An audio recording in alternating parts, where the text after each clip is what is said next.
Hello बच्चों, स्वागत है आप सभी का हमारी तीसरी वीडियो में। और हमने लास्ट दो वीडियोस में क्या क्या पढ़ा है। सबसे पहले हमने पढ़ा था क्लासिफिकेशन ऑफ मैटर, है ना, जिसमें हमने फिजिकल क्लासिफिकेशन, केमिकल क्लासिफिकेशन ये सब डिस्कस किया था। फिर फिजिकल के 5 टुकड़े हमने किए थे, केमिकल के भी हमने प्योर और इम्प्योर में डिवाइड किया था उसको, है ना। उसके बाद हमने सेकंड जो अपनी वीडियो थी उसमें हमने पढ़ा था कि एटॉमिक मास क्या होता है बेसिकली। तो आज वहीं से हम कंटिन्यू कर रहे हैं और इसको अपने एक अलग ऊपर लेवल पे लेकर चलेंगे। ठीक, तो देखिए अब तक हमने एटॉमिक मास जो पढ़ा था वो हमने किस में पढ़ लिया था कि एएमयू में हमने आपको लास्ट क्लास डिस्कस किया था ना कि एएमयू क्या होता है। लेट्स मैं ज़रा चेक कर लूँ अपने पेन को। हाँ, ब्लैक कलर का हो गया। अब चलिए शुरू करते हैं। तो लास्ट क्लास हमने शायद यहाँ पे छोड़ा था मैंने आपको कि नाइट्रोजन का अगर मैं आपसे पूछूं कि बेटा मास बताओ तो आप कहोगे सर नाइट्रोजन का ये 7, यहाँ पे 14 लिखते हैं। और 14 का मतलब होता था 7 प्रोटॉन और 7 न्यूट्रॉन। और मैंने कहूँ कि बेटा नाइट्रोजन का मास बताइए तो आप कहोगे सर नाइट्रोजन का जो मास होगा ना उसके लिए जिम्मेदार होते हैं इलेक्ट्रॉन, प्रोटॉन, न्यूट्रॉन। लेकिन इलेक्ट्रॉन का बहुत ज़्यादा कम मास है तो अब उसको नेग्लेक्ट कर देते हैं और सिर्फ प्रोटॉन और न्यूट्रॉन का मास जोड़ देते हैं। और क्योंकि ये दोनों सेम मास के होते हैं, अप्रॉक्स सेम होते हैं, एग्जैक्ट सेम तो नहीं होते, अप्रॉक्स सेम होते हैं। तो अगर दोनों अप्रॉक्स सेम होते हैं तो हम दोनों के वजन को एक जैसा मान के इनको बराबर मान लेते हैं। ठीक, और फिर हम क्या कहते हैं कि भैया ये टोटल 14 पार्टिकल्स हैं, है ना। टोटल 14 पार्टिकल्स हैं। और हमने एक पार्टिकल का कैलकुलेट कर लिया था वजन, है ना। कितना करा था एक पार्टिकल का, अगर आपको याद हो तो लास्ट क्लास डिस्कस करा था हमने। बताओ बताओ। हाँ, बोलो।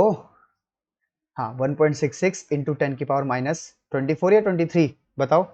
24 ग्राम था। ठीक, अब 1 पार्टिकल का इतना ग्राम है तो 14 पार्टिकल का कितना हो जाएगा बच्चों। 14 इंटू 1.66 इंटू 10⁻⁻24 ग्राम। तो ये आ गया था हमारा नाइट्रोजन का वजन ग्राम में। लेकिन मैंने कहा था कि ग्राम जो है ये बड़ा कॉम्प्लिकेटेड है, इसको कौन मल्टीप्लाई करेगा। इससे बचने के लिए हमने क्या कहा था आपको, 1 AMU इसको मानते हैं। तो आपका वजन कितना हो गया, 14 AMU। यहाँ तक हमने लास्ट क्लास डिस्कस कर लिया था। फिर इसी प्रकार से मैं आपसे कहूँ ऑक्सीजन का निकाल के दिखाओ, ऑक्सीजन का भी डिस्कस किया था। तो ऑक्सीजन का कितना आ जाएगा बेटा, डायरेक्ट लिख रहा हूँ मैं 16 AMU। इसी तरीके से मैं कहूँ हीलियम, हीलियम का यहाँ 2 लिख देता हूँ, यहाँ 4 लिख देता हूँ। कहूँ हीलियम का कितना आ जाएगा तो आपको होगा 4 AMU, है ना। थोड़ा मैं टेढ़ा लिख रहा हूँ, इसको थोड़ा सीधा कर लेते हैं अपने सेटअप को। हाँ, अब शायद सीधा आएगा। ठीक, ओके। तो मैं कहूँ जैसे सोडियम ले लेते हैं, है ना। सोडियम का यहाँ 11 एटॉमिक नंबर होता है, 23 इसका मास नंबर होता है। तो कितना एएमयू हो जाएगा इसका, तो आप सीधा कहोगे 23 एएमयू। मतलब यहाँ पे जो नंबर होता है बच्चों वही आप एएमयू लगा दीजिए तो उसका एटॉमिक मास आ जाएगा। तो 23 क्या है, बेसिकली 23 एटॉमिक मास है। एटॉमिक मास इसका, सोडियम का। ध्यान रखना बच्चों, एटॉमिक मास मतलब एक एटम का मास है 23 एएमयू। ठीक, और इस प्रकार से फिर हम और भी निकाल सकते हैं, है ना। किन किन का निकाल सकते हैं, देखिए लिस्ट मैंने आपके लिए तैयार कर दी है। ये कुछ फेमस वन है जो कि आपको आने वाले न्यूमेरिकल्स में बहुत काम आएंगे, 11th और 12th के। ठीक, और भी हो सकते हैं पर फिलहाल इतने ही मैं लेकर आया हूँ। अब लिखने को तो बहुत सारे लिख सकते थे, ज़्यादा आपका काम नहीं बढ़ाऊंगा, थोड़े से ही लेकर आया हूँ, है ना। जैसे हाइड्रोजन का 1 AMU, हीलियम का 4 AMU, लिथियम का 7। आप लिस्ट देख सकते हैं, बोरोन का 10, कार्बन का 12, नाइट्रोजन का 14, 16, फ्लोरीन का 19, नियॉन का 20। इस प्रकार से आप ये लिस्ट आराम से देख लीजिए, एक बार चेक कर लीजिए। जिंक का 65, कॉपर का 63.5। मुझे लगता है मैं ज़्यादा जल्दी बोलता हूँ वीडियो में, है ना। तो आप थोड़ा इसको, यूट्यूब पे डला हुआ है तो आप इसको स्लो कर सकते हैं, है ना। कैल्शियम का 14 AMU, क्रोमियम का 50, मरकरी का 200, लेड का 208, है ना। आर्गन का देखो 40 है, और क्लोरीन का 35.5। ये देखो ये क्या है, ये डॉट में है। ठीक, 35.5। तो इस पे भी हम डिस्कस करेंगे, ये इसका एवरेज एटॉमिक मास है। ये हमारा पूरा एक टॉपिक है बच्चों, एवरेज एटॉमिक मास पे, उस पर हम डिस्कस करेंगे। ठीक है, कि ये डॉट में कैसे, डेसिमल में कैसे आया है। ठीक, तो ये थी हमारी एटॉमिक मास की कुछ यूनिट्स, मतलब एटॉमिक मास के कुछ एग्जाम्पल्स। अब अगली जो चीज़ है वो मैं आपको जो पढ़ाने वाला हूँ वो है बेटा मॉलिक्यूलर मास। ठीक, अब ध्यान से सुनिएगा जरा मॉलिक्यूलर मास को, बड़ा आसान है ये भी।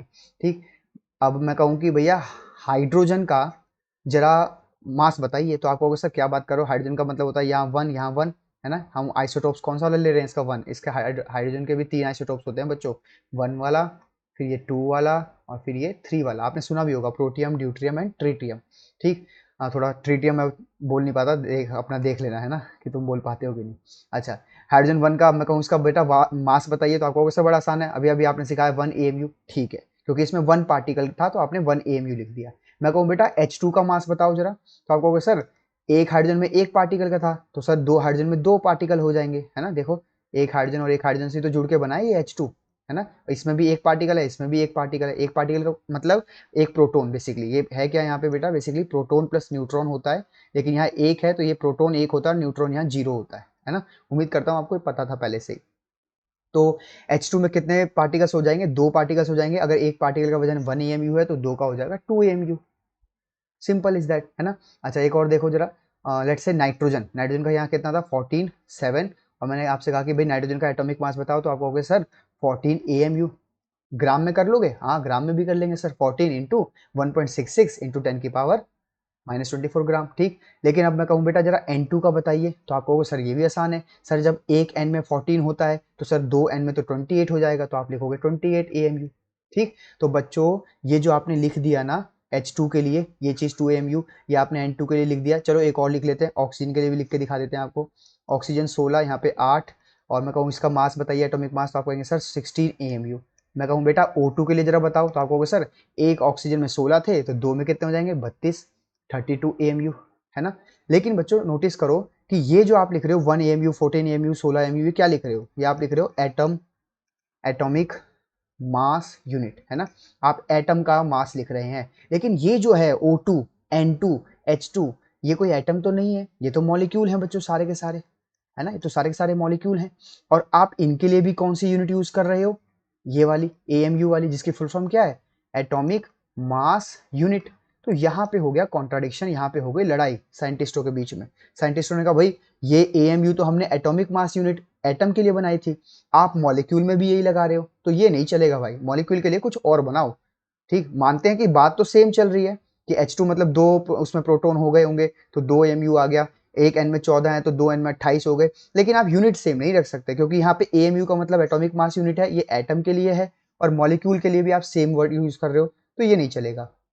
तो इसका कंक्लूजन क्या निकाला गया बेटा कि आगे से उन्होंने कहा कि भाई AMU को हम कैंसिल करते हैं, AMU अब से नहीं माना जाएगा, ठीक। AMU की जगह क्या यूज किया जाएगा वर्ड U, और U की फुल फॉर्म क्या बताया इन लोगों ने यूनिफाइड मास, ठीक, यूनिफाइड मास। उन्होंने कहा कि AMU कैंसिल ही, खत्म ही कर दो, AMU का कॉन्सेप्ट ही खत्म करो, जहां भी AMU आगे से लिखा जाएगा आज से उसकी जगह काटो और उसको U लिखो, ठीक, सब जगह, चाहे वो एटम हो चाहे मॉलिक्यूल हो, टेंशन ही खत्म, है ना। इसका मतलब कि जितने भी ये 1 AMU थे 4 AMU थे 7 AMU थे, आगे से अब ये कहलाएंगे बच्चों 1U 4U 7U, है ना, 12U, और नियॉन का कितना हो जाएगा 20 AMU ना लिखकर आप 20U लिखेंगे, क्रोमियम का 50 AMU ना लिखकर आप 50U लिखेंगे।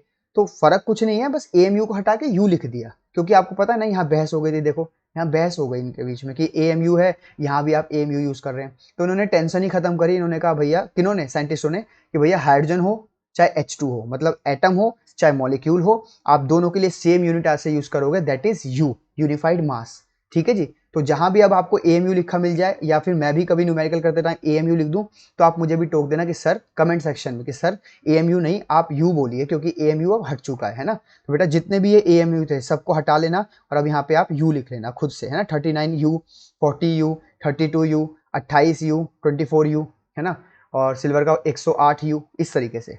तो बच्चों अब इस तरीके से N2 का 28 ना लिखकर आप क्या लिखोगे 28U, और 32 AMU ना लिखकर आप क्या लिखोगे 32U, ठीक है जी। तो कोई अब आपसे पूछे कि U और AMU में क्या डिफरेंस है, तो आप उसे बता देना कि भैया U मतलब होता है यूनिफाइड मास, मैं ना लिख देता हूँ यहाँ पे यूनिफाइड मास, और AMU मतलब क्या होता है बच्चों एटॉमिक मास यूनिट। तो पहले आप उसे कहना कि जी पहले तो आई थी एटॉमिक मास यूनिट, लेकिन फिर हमने जब मॉलिक्यूल के लिए मास निकाला तो हमने वहां भी AMU यूज कर दिया, तो साइंटिस्टों ने टोक दिया कि भाई AMU तो आप एटम के लिए यूज कर सकते हो, मॉलिक्यूल के लिए कुछ और बोलो। तो उन्होंने टेंशन ही खत्म करी, उन्होंने कहा कि ना एटम के लिए ना मॉलिक्यूल के लिए, दोनों के लिए सेम रखेंगे आज सर, वो रखेंगे हम U, यूनिफाइड मास। तो देखो मैंने ये CH4 लिखा हुआ है बेटा, है ना, ये 4 को थोड़ा छोटा करना चाहिए था, मैं करना भूल गया। CH4 का मॉलिक्यूलर मास, सॉरी हाँ, मॉलिक्यूलर मास कितना होगा 16U। कैसे बेटा, कार्बन का याद करो 12 होगा, है ना, और हाइड्रोजन का 1 होता है, लेकिन ये 4 बार है, तो कितना हो गया जोड़ के 16U। अब ये 16U का मतलब क्या है, ये मतलब है कि ये एक मॉलिक्यूल का वजन है, एक मॉलिक्यूल का मास है, तो आप इसको क्या कहोगे, आप इसको कहोगे मॉलिक्यूलर मास, मॉलिक्यूलर मास, ठीक है जी।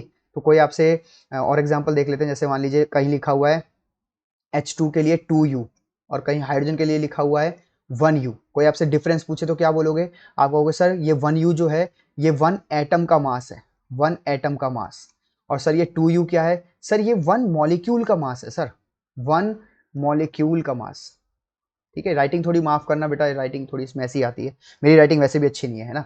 1 मॉलिक्यूल का मास है ये H2, और H जो है ये आपका H का जो है 1U है, 1 एटम का मास, और H2 जो है आपका 2U, 1 मॉलिक्यूल का मास। ठीक है जी, आगे बढ़े और देख लें कुछ, जैसे CO2 है, देखो CO2 का 44U लिखा हुआ है, तो ये 44U क्या होगा बच्चों बताओ? ये 44U का मतलब है कि ये एक मॉलिक्यूल का वेट है, एक मॉलिक्यूल का वेट बोल लो या मास बोल लो, हमने इस पर डिस्कशन किया है ऑलरेडी कि मास और वेट एक ही बात है केमिस्ट्री में।